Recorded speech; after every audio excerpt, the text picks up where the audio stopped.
नहमदुहु व नुसल्ली अला रसूलिहिल करीम। मुअज़्ज़ज़ सामीन व नाज़रीन, अस्सलामु अलैकुम व रहमतुल्लाहि व बरकातुहू। दोस्तों, रमज़ानुल मुबारक के महीना अपनी पूरी आबोताब के साथ शुरू है। रमज़ानुल मुबारक के महीने के अंदर हदीस पाक के अंदर इसकी काफ़ी सारी फ़ज़ाइल के अंदर एक फ़जीलत ये भी है जो बड़ी अहम है, वो ये है कि इस रमज़ान के महीने में सरकश शयातीन बंद कर दिए जाते हैं, दुआएं कबूल होती हैं और एक ख़ास किस्म के सहरी के वक्त, इफ्तार के वक्त, वैसे रोज़े की हालत में कुरान नवाफिल और पूरा एक माहौल खूबसूरत बना हुआ होता है। उस वक्त इंसान की दुआएं भी कबूल होती हैं।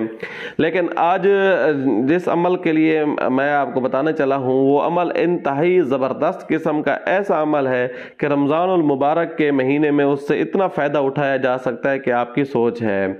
रमज़ानुल मुबारक के महीने में जिस बंदे के ऊपर वैसे जिन्नात के असरात हों, शयातीन के असरात हों, तो वो बंदा रमज़ानुल मुबारक के महीने में ये अमल करे, उससे उसको इतना फ़ायदा होगा कि उसका पूरा साल बल्कि पूरी ज़िंदगी उसकी महफूज हो सकती है।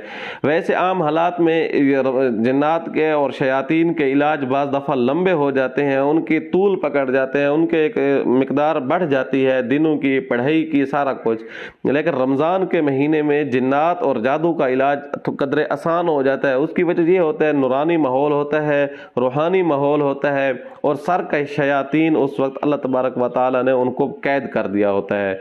तो अब ज़ाहिर है बड़े शयातीन, बड़ी चीज़ें ये कैद होती हैं, तो उस वक्त आप इनसे फ़ायदा उठाकर छोटे से अमल से फ़ायदा उठा सकते हैं। छोटी सी एक रियाज़त कर लें, छोटा सा एक अमल कर लें, जिन्नात को भगाएं। अमल ये है कि आप सूरत दुखान रोज़ाना पानी के ऊपर दम करके पिएं, बच्चों को पिलाएं, घर में छिड़काव करें।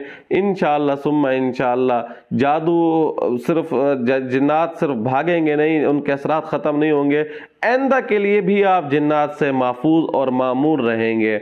सूरत दुखान की बड़ी फजीलतें हैं, बड़ी बरक़ात हैं जिन्नात शयातीन के हवाले से।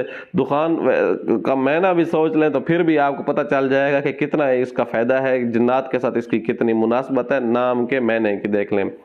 तो फिर इसको आप इससे मुस्तफ़ीद हूँ। आप पढ़ने का इसका थोड़ा तरीक़ाकार याद रखिएगा कि सहरी के बाद आप पढ़ सकते हैं तो बहुत बेहतर, नहीं तो आप इसको सुबह की नमाज के बाद पढ़ें, बहुत ज़्यादा फ़ायदा होगा। चाश इश्तराक के वक्त भी पढ़ सकते हैं।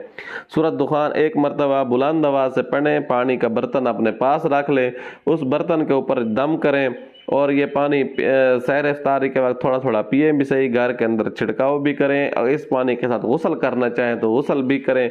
इसका ऐसा फ़ायदा होगा कि आप हैरान हो जाएंगे। आप ये रमज़ान मुबारक के जितने दिन हैं, जितने दिन आपको दस्तयाब हैं, जितने दिन आप रमज़ान के महीने में कुछ दिन भी ये अमल कर लें, 3 दिन भी कर लें, आपको पूरा फ़ायदा होगा इंशाअल्लाह सुम्मा इंशाअल्लाह। शयातीन जिन्नात के आसार क्या, असरात क्या, उनके जरासीम तक ख़त्म हो जाएंगे, आप साफ़ और पाक हो जाएंगे। उम्मीद है आपको ये वीडियो अच्छी लगी होगी। आने वाली वीडियो तक के लिए इजाज़त दीजिएगा। अल्लाह हाफ़िज़।